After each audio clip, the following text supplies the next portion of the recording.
SARS-CoV-2 has been a pandemic emergency since 2019. Countless businesses and families have been negatively affected by lockdown restrictions and social distancing. As of November 2022, 632 million cases and over 6 million deaths were reported globally. So what is this virus exactly? Coronaviruses are positive-sense RNA viruses arranged in a single linear strand. The virion consists of spherical enveloped particles with trimeric spikes and the largest RNA genomes. The three coronavirus subfamilies are alpha, beta, such as COVID-19, and gamma. Coronaviruses have a nucleocapsid protein and at least 3 envelope proteins, occasionally a fourth. Each plays a crucial role in processes such as RNA packaging, binding, fusion, and assembly. These viruses, mostly found in bats, have an intricate entry system when infecting cells. Their spike proteins assist with receptor binding, allowing the virus to attach to the host cell, and moderate receptor-mediated endocytosis, allowing the viral genome to be released into the cytoplasm. Viral proteins are then synthesized to catalyze viral RNA synthesis. Translation, proteolysis, and RNA replication help create a genome and subgenome. Once the virus has matured, it exits the cell.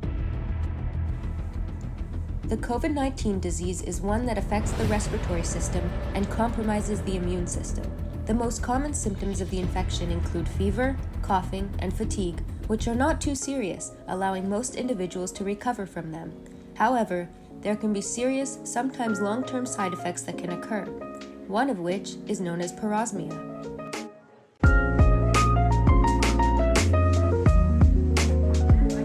Parosmia, also known as smelling hallucination, is a disorder characterized by a distorted sense of smell. Affected individuals report smelling unpleasant, foul odors comparable to moldy food, plastic balloons, or burnt matches. These odors are enhanced by strong-smelling substances such as perfumes, meats, garlic, and onions. According to recent research, this disorder is predominantly found in young adult, non-pregnant females who are not smokers. So how does this disorder actually cause people to have an altered sense of smell? From a physiological perspective, this disorder comes about from damage to olfactory neurons, which could result from infection with COVID-19. These neurons are located in a structure known as the neuroepithelium, which is found in the nasal cavity and is responsible for detecting odors. Normally, the neuroepithelium is capable of making new connections between it and another structure called the olfactory bulb, which is responsible for sending information to higher brain centers. It is able to do this based on a pre-mapped connection, a sort of blueprint that allows connections between the epithelium and the bulb to be generated in the same way as they were before.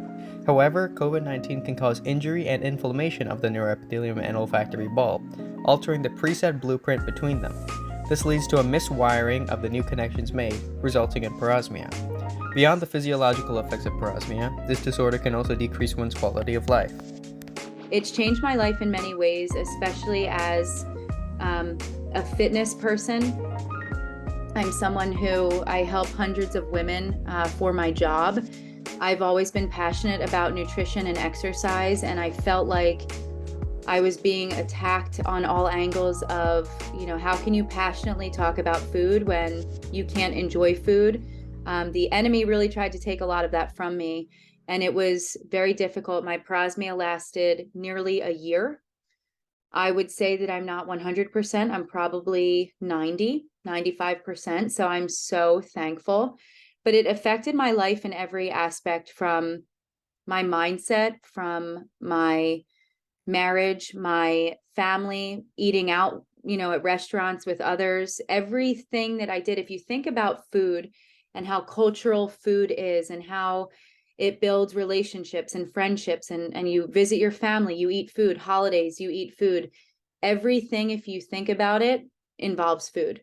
So there wasn't a day that went by in that time frame that it didn't affect me. So what is the outlook for someone who currently has parosmia?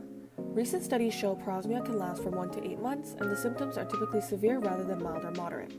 Treatment options for parosmia are currently limited and not very effective, but one treatment known as olfactory training is an intervention with concrete efficacy. This method involves patients actively smelling various scents multiple times a day over a course of a few months in order to retrain their olfactory system to detect certain smells. This intervention shows promise, as evidenced by a recent study on patients with COVID-19-induced parosmia, in which participants showed significant improvement in smell after repeated exposure. While there has been little success in combating parosmia, there is plenty of promising research in this area. Dr. Jane Parker is a flavor chemist who studies post-COVID-19 parosmia and its effects on food perception. And as a flavour chemist, I'm interested in what makes different foods smell good, bad, different. And I reckon that I could probably find some molecules in these key foods that were triggering the parosmia. And I use this machine next door to me, which is called a GC olfactometer. But you put the foods through that instrument and it separates out all the aroma compounds and you can smell them all one at a time. But, they smell them the same as most of the rest of us. And then there were other molecules where they'd literally go like this because it was so disgusting. And they just say, that's parosmia. If the increase in attention COVID-19 has brought to parosmia has taught us anything, it's not to take our sense of smell for granted. Its presence and accuracy are not only relevant for culinary purposes, but contribute a great deal to quality of life. There is hope and there's teaching in the waiting. I think time is something that's very valuable, but when you don't know the timeline, it's almost like you still have to wake up and be grateful for the life that you have, minus the senses that you're missing right now. It's not that they're gone forever.